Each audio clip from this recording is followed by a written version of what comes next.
அஸ்ஸலாமு அலைக்கும் வரஹ்மத்துல்லாஹி தஆலா வபரகாத்துஹு. அளவற்ற அருளாளனும் நிகரற்ற அன்புடையோனுமாகிய எல்லாம் வல்ல அல்லாஹுவின் திருப்பெயர் பற்றி ஆரம்பம் செய்கின்றேன்.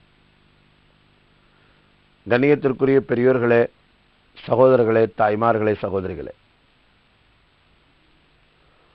வாழ்க்கையிலே அல்லாஹ் மனிதனுக்கு கொடுத்திருக்கக்கூடிய அந்தஸ்தும் கௌரவமும் உயர்வும் அல்லாஹ்வால் படைக்கப்பட்டிருக்கக்கூடிய மற்ற ஜீவராசிகளுக்கு அது வழங்கப்படவில்லை.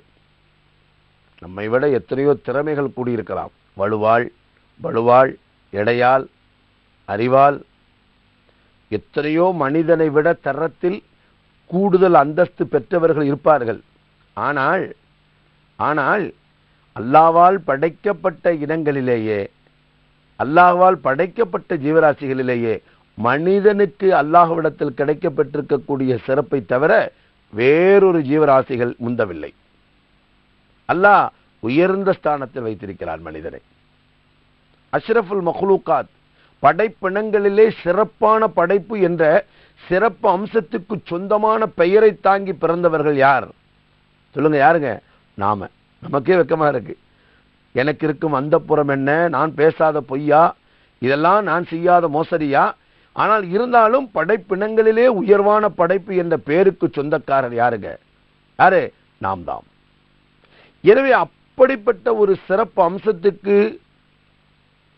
அம்சத்தை சொந்தமாக்கி கொண்ட இந்த மனித வாழ்க்கையிலே அல்லாஹ் மேலும் ஒரு சிறப்பை தருகிறார்.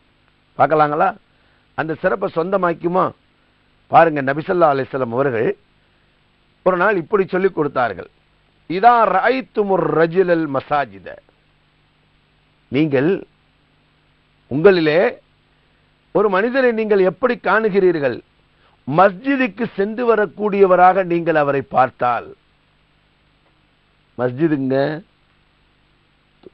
தூக்கத்தில் ஏதாவது தேட்டருக்குன்னு நினைச்சுக்காதீங்க. எங்க போறது?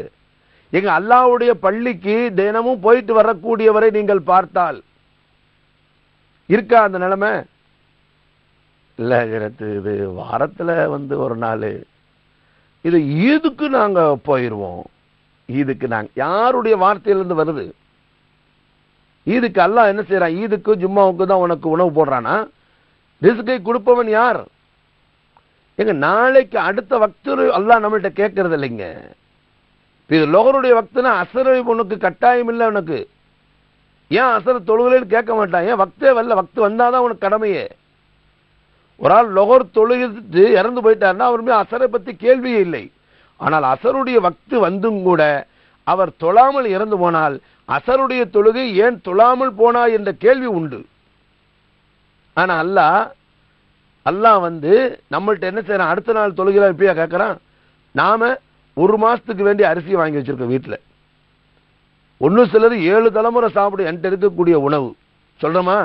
ஆனா அல்லாஹ் அடுத்த வக்த கூட வக்து வந்தாதான் கேட்கறான். அவன் எவ்வளவு பெரிய நியாயவான் தெரியுமா? எவ்வளவு பெரிய நீதிமான்.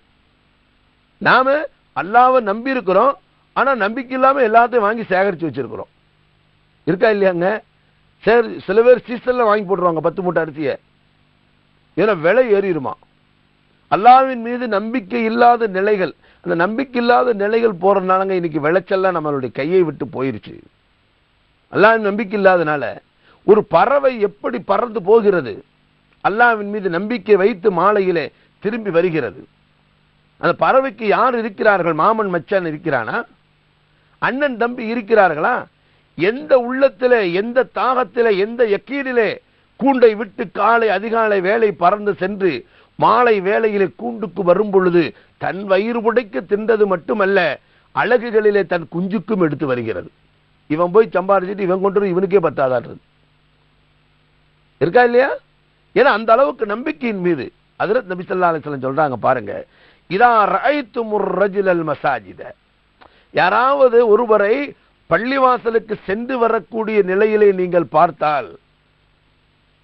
பார்த்தீங்கன்னா ஃபஷ்ஹது, ஸல்லல்லாஹு அலைஹி வஸல்லம் சொல்றாங்க, நீங்களே சாட்சியாயிருங்க. பில் ஈமான், அவருக்கு ஈமானை கொண்டு நற்பாக்கியம் பெற்றுவிட்டார் என்பதற்கு அதுதான் அடையாளம். அதற்கு நீங்கள் சாட்சியாக இருங்கள் என்றார்கள். அருமையானவர்களே, தாய்மார்களே, சகோதரிகளே, பெரியோர்களே, வாழ்க்கையிலே ஈமான் கிடைப்பது பெரிதல்ல. ஆனால் அந்த கிடைக்கப்பட்ட ஈமான் தக்க வைக்கப்பட வேண்டும். ஆறுல தண்ணி வர்றது பெருசு இல்லைங்க, அது காற்றாற்று வெள்ளம் போல் போய்விட்டால் என்ன பிரயோஜனம்? அக்கம் பக்கத்தில் இருக்கக்கூடிய ஊற்றுக்கள் எப்படி அதுல இருந்து நீர் வரும்? அதுக்கு என்ன செய்யணும்? அணை வேண்டும், அணை வேண்டும். ஈமான் கிடைப்பது பெரிதல்ல. அணை இருந்து தண்ணீர் நின்றால் அக்கம் பக்கத்து கிணறுகளுக்கு ஊற்றுகளுக்கும் நல்ல நீரூற்றுகள் கிடைக்கும். இல்லை என்றால் காற்றாற்று வெள்ளம் போல ஏதோ எங்களுடைய ஆற்றிலே தண்ணீர் வந்தது போனது என்றுதான் பேச முடியுமே ஒழிய, நாம் சுவாசிப்பதற்கு, நாம் அனுபவிப்பதற்கு அந்த நீர் பயன்படாது. ஈமான் கிடைப்பது பாக்கியம்.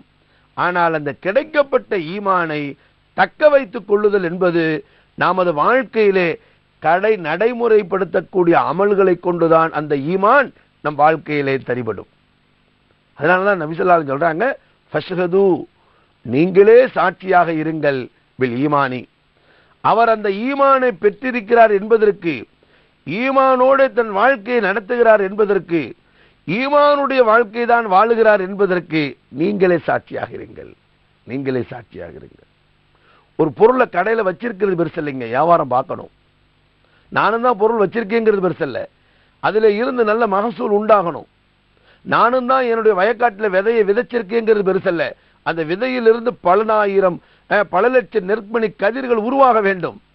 நானும் தான் திருமணம் முடிச்சிருக்கேங்கிறது பெருசல்ல, அதுல இருந்து குடும்பத்தினுடைய வாரிசுகள் உருவாக வேண்டும். இருக்கா இல்லையா? இருக்கா இல்லையாங்க? அதுபோல ஈமான் கிடைப்பது பெரிதல்ல. அந்த ஈமானுடைய வாழ்க்கை ஒரு மனிதனில் இருக்க வேண்டும் என்றால் அதற்கு அடையாளமாக சொன்னார்கள், மஸ்ஜிதுக்கு வந்து போவதை பார்த்தால் இன்ஷா அல்லாஹ் ஐவேளை வரலாமா? வருவது மட்டுமல்ல, அந்த ஈமானுடைய பாக்கியத்தினுடைய பிரதிபலிப்பை நம் வாழ்க்கையிலே காண்போமா? அல்லாஹ் நம்ம அனைவருக்கும் அந்த நசீபை தருவானாக. சொல்லுங்க, ஆமீன் சொல்லுங்க. இன்ஷா அல்லாஹ் நாளை சந்திப்போம். அஸ்ஸலாமு அலைக்கும் வரஹ்மத்துல்லாஹி தஆலா வபரகாத்துஹு.